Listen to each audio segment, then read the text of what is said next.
Click on subscribe button, press on bell icon.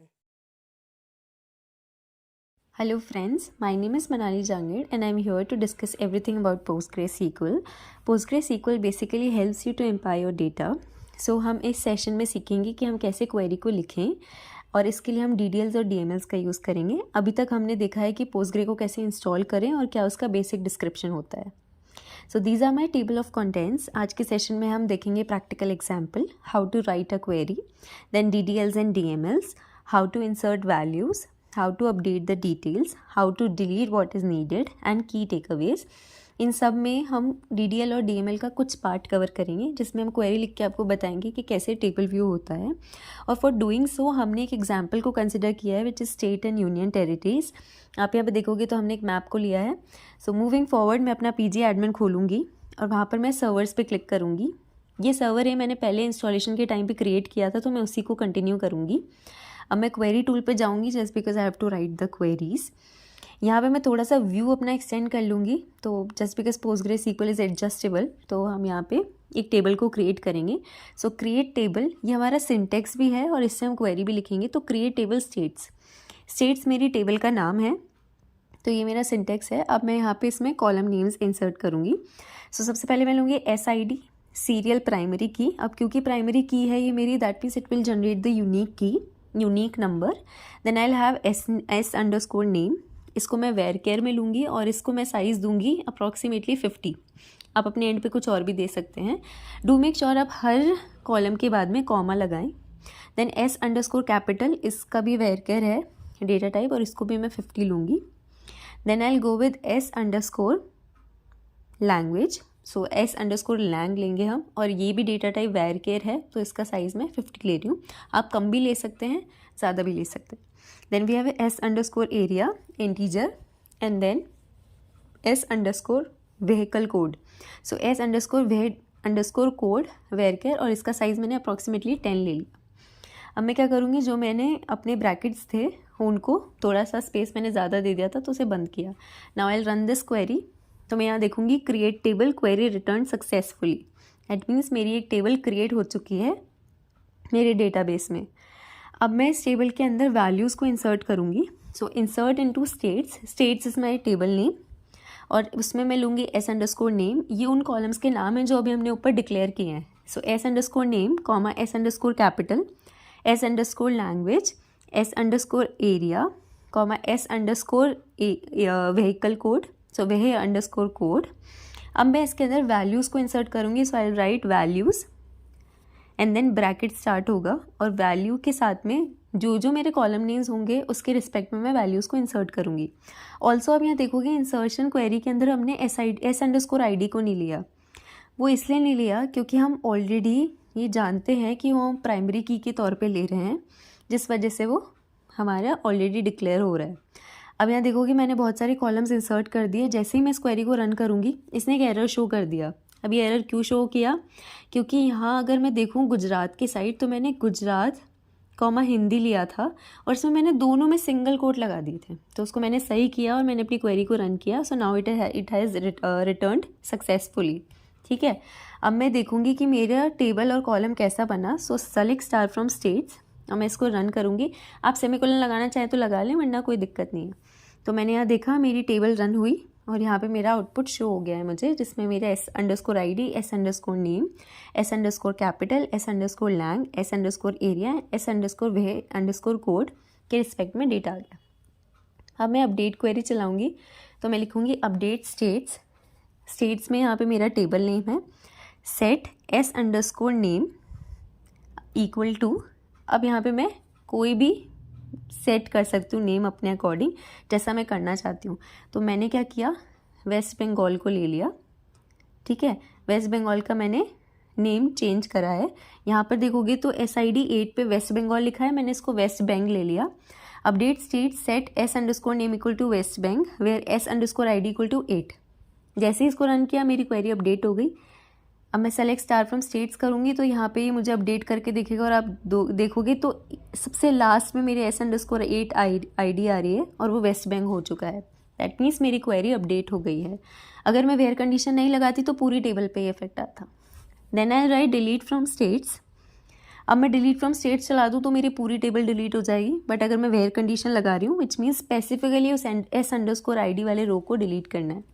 सो अगर मैंने यहाँ पे लिया 9 तो मेरी s_9 s_id 8 9 या कुछ भी मैं लेती हूँ उसको वो डिलीट कर देगा. So when I run it, इस क्वेरी को एग्जीक्यूट करने के बाद मेरे पास आउटपुट होगा क्वेरी रिटर्न सक्सेसफुली. जैसे ही मैं सेलेक्ट स्टार फ्रॉम स्टेट्स करूँगी that means I am checking कि मेरे टेबल में क्या इफेक्ट आया, तो मैं देखूँगी जो मेरा s_id 8 था वो यहाँ से डिलीट हो गया है, which means my query has run successfully. अब मैं इंसर्ट इनटू स्टेट्स करूँगी, दैट मीन्स मुझे एक नया इंसर्शन करना है. सो इंसर्ट इनटू स्टेट्स, स्टेट्स मेरी टेबल का नाम है, s_name s_capital, ये वही कॉलम्स है जो हमने ऊपर डिक्लेयर किए थे. इट्स जस्ट कि मैं एक फिर से इंसर्शन क्वेरी चला रही हूँ तो मैं इनको फिर से आपको टाइप करके बता रही हूँ. तो s_lang s_area s_way_code, then we have values. अब मैं यहाँ पे कुछ वैल्यूज़ को इंसर्ट करूँगी. तो मैंने वेस्ट बंगाल को ही ले लिया क्योंकि मैं उसको डिलीट कर चुकी थी. I want to enter it again. अब हम चेक करेंगे ये वापस अपनी पुरानी वाली आईडी पर ही आता है या फिर ये अपनी नई आईडी क्रिएट करता है. तो मैंने नेम ले लिया वेस्ट बंगाल, कैपिटल ले लिया कोलकाता, लैंग्वेज ले ली बंगाली, एरिया मैंने उसका कुछ फिगर डाल दिया यहाँ पे, and then I move with S way code. Okay, so यहाँ पे मैंने एरिया को लिया 88752 कॉमा और मैंने इसका व्हीकल कोड ले लिया WB. अब जैसे ही मैं इस क्वेरी को रन करती हूँ तो मेरी टेबल के अंदर एक इंसर्शन फॉर्म होगा और उस इंसर्शन के अंदर हम ये देखेंगे कि जो वेस्ट बंगाल है ये अपना नया आईडी क्रिएट करेगा instead of older one. Select star from states करने पर आप देखोगे तो इसका s_id अब 11 है ना कि 8. पहले उसका 8 था, विच मीन्स कि ये ओवरराइट नहीं करेगा हमारी आईडी को, सेम रहेगा. Now moving forward similarly we can write query for union and territories table. अभी तक हमने स्टेट्स टेबल तक का देखा है, अब हम एक नई टेबल ले रहे हैं union and territories. So create table union territories, मैंने ब्रैकेट्स को खोला और वहाँ पर मैंने एंट्री कर दी अपनी. उसके बाद में now when you have created a table it is time to add values to it. So if you execute this query the column names will be displayed with the data types but rows will be empty. जैसे आप देखोगे तो नीचे output हमारा show हो रहा है जिसमें हमारे जो भी कॉलम नेम्स हमने ऊपर डिक्लेयर किए थे उसके रिस्पेक्ट में उसने हमको आउटपुट नीचे दे दिया है along with the data types. जो भी डेटा टाइप्स उनके साथ में डिक्लेयर हुए थे उनका डेटा टाइप और साइज़ भी हमें दिख रहा है. Since table structure is created, if there is a need to alter the column name, then it can be done by. अब क्योंकि हम humans हैं, इंसान हैं, हम गलतियाँ भी कर सकते हैं. So if I want to alter the table, so alter table union_territories, rename column. अगर मैंने UT lang ले रखा था पहले कॉलम का नेम और अब मैं चेंज करना चाहती हूँ तो मैं इसको चेंज कर सकती हूँ. So UT_lang to UT_language. जैसे ही मैं इस क्वेरी को रन करूँगी तो जो मेरा कॉलम नेम है वो ऑल्टर होके आ जाएगा. अब उसको चेक करने के लिए मैं सेलेक्ट स्टार फ्रॉम यूनियन_टेरिटरीज चलाऊँगी और मैं नीचे देखूँगी जो मेरे कॉलम नेम्स हैं जो मैंने डिक्लेयर करे थे वही हैं, उनके अलावा उनके डेटा टाइप आ गए. If there is a need to add a new column name beside the existing ones then it can be done by. अभी तक हमने ऑल्टर करा था टेबल में एग्जिस्टिंग कॉलम, अब मुझे एक नया कॉलम ऐड करना है. So alter table union territories add column UT_add_lang varchar bracket में 30 दे दिया. Select star from union territories करते ही देखोगे तो यहाँ पे एक UT_add_lang करके एक नया कॉलम क्रिएट हो गया. If there is a need to drop the column you just created you need to type. अब मैंने कॉलम भी क्रिएट कर दिया लेकिन मुझे उस कॉलम की ज़रूरत नहीं थी, मैं उसको डिलीट करना चाहती हूँ. तो मैं सिंपली लिखूँगी alter table union territories drop column UT_add_lang. ये वही कॉलम है जो अभी मैंने क्रिएट करा था. इस क्वेरी को जैसे ही मैं एग्जीक्यूट करूँगी so this will help me to drop और remove the column from the table. अब मैं इस क्वेरी को चेक करने के लिए सेलेक्ट स्टार फ्रॉम यूनियन_टेरिटरीज लिखूँगी और मैं देखूँगी कि जो मेरा कॉलम नेम मैंने इंसर्ट किया था वो डिलीट हो गया है, मतलब ड्रॉप हो गया है. Now the way you added values to your states table in similar ways you have to write and execute this query. So अब मैं क्या करूँगी, अभी तक मैंने देखा कि मैंने एक टेबल क्रिएट करी, उसमें कुछ चेंजेस करे, कुछ ऑल्टर किया. अब I want to insert the values. So insert into union territories, मैंने उसमें कॉलम नेम्स डिक्लेयर करे, देन वैल्यूज़, और वैल्यूज़ लिखने के बाद मैंने कुछ वैल्यूज़ इंसर्ट कर दी उस कॉलम के अगेंस्ट, उन कॉलम्स के अगेंस्ट. इसको रन करने के बाद में it is time to fetch the details in tabular form. Select star from union territories करने पर मेरे पास ये कॉलम आ जाएगा. Column as in rows and columns के फॉर्मेट में डेटा डिस्प्ले होगा. So this is tabular description. यहाँ पे आप देखोगे ऊपर कॉलम नेम्स लिखे आ रहे हैं along with the data types, और नीचे यहाँ पर रो नंबर के अगेंस्ट में जो भी डेटा मैंने इंसर्ट किया था वो एक टैबुलर फॉर्म में डिस्प्ले हो रहा है. So on executing this query you can see the entire data is displayed in the form of rows and columns, increasing users readability in all the best ways. अब table में देखिए कितना अच्छा लग रहा है. So now for Jammu Kashmir, UT_lang is missed. So in order to update the table, पिछले वाले स्लाइड में आपने देखा होगा कि UT_lang हमारा मिसिंग था जम्मू कश्मीर के लिए. So what I'll do, I'll update union_territories, set UT_lang equal to Dongri, where UT_id equal to 5. जैसे ही मैं इस क्वेरी को टाइप करूँगी और एग्जीक्यूट करूँगी, I will see the change. So select star from union territories. अब मैं नीचे यहाँ देखूँगी तो मेरे पास चेंज आया है, जहाँ पे मैं देख सकती हूँ कि डोंगरी ऐड हो गया है जम्मू कश्मीर के against. Okay. Also in order to delete the row, delete from union territories where UT_id equal to 6. So after running the query successfully जो मेरे UT_id equal to 6 था वो डिलीट हो जाएगा. सो select star from union territories. जैसे ही वो मैं run करूँगी मेरी टेबल यहाँ पे डिस्प्ले होगी, और जो मेरा UT_id 6 था वो डिलीट हो गया है. आप UT_id कॉलम्स में देखोगे. सो 1 2 3 4 7 8 5 है, पर 6 नहीं है.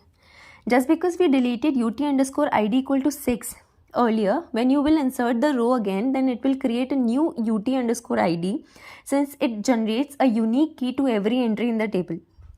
So this simply shows कि जब भी मैं कोई नई एंट्री करूँगी तो वो ऑटो इंक्रीमेंटिंग बिहेवियर दिखाएगा मेरे टेबल के अंदर, और ऐसा नहीं होगा कि जो पुरानी एंट्री उसमें हुई थी वो उसको ओवरराइड कर दे, जैसा हमने अपने वीडियो में भी देखा था अभी.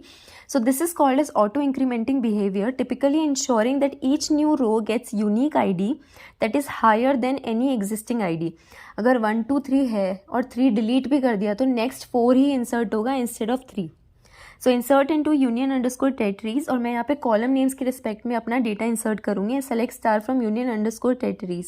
तो अब जो लद्दाख मैंने डिलीट किया भी था वो नया एंटर होगा. You can drop the database when required. So drop database, और डेटाबेस का ये सिंटेक्स है, तो यहाँ पे मैंने डेटाबेस का नाम डाल दिया. तो इससे क्या होगा, मेरा डेटाबेस ड्रॉप हो जाएगा.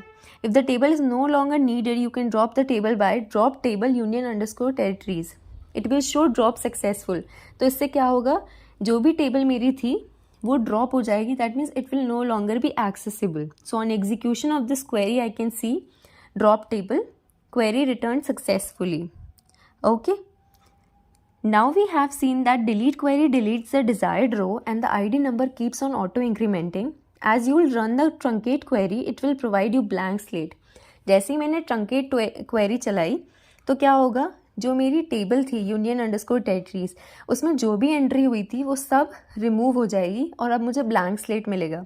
जब भी मैं कोई नई एंट्री करूँगी तो वापस स्क्रैच से स्टार्ट करेगा और वो 1 2 3 4 से इंक्रीमेंट करेगा. So this is beneficial. अगर मेरी एंट्री ख़राब हो गई या मुझे लगता है कि मुझे चेंज चाहिए, so I can truncate my entire table and I can start fresh. These are my key takeaways. So we are near to the ending of the session. So first, DDLs are as important as GMLs. Second, there are other alter queries than stated here. You can use the given example to write your own set of queries. आप इस example के अलावा भी लिख सकते हैं. Truncate will let your table drain completely, letting the IDs increment from 1. Truncate चलाने के बाद में आपको blank slate मिलेगा और आप 1 से direct start कर सकते हैं. We are learning along with you, so you can refer to Wikipedia and ChatGPT for digging more facts. हम भी आपकी तरह सीख रहे हैं. So if you want to learn more facts, you can use them. Thank you so much.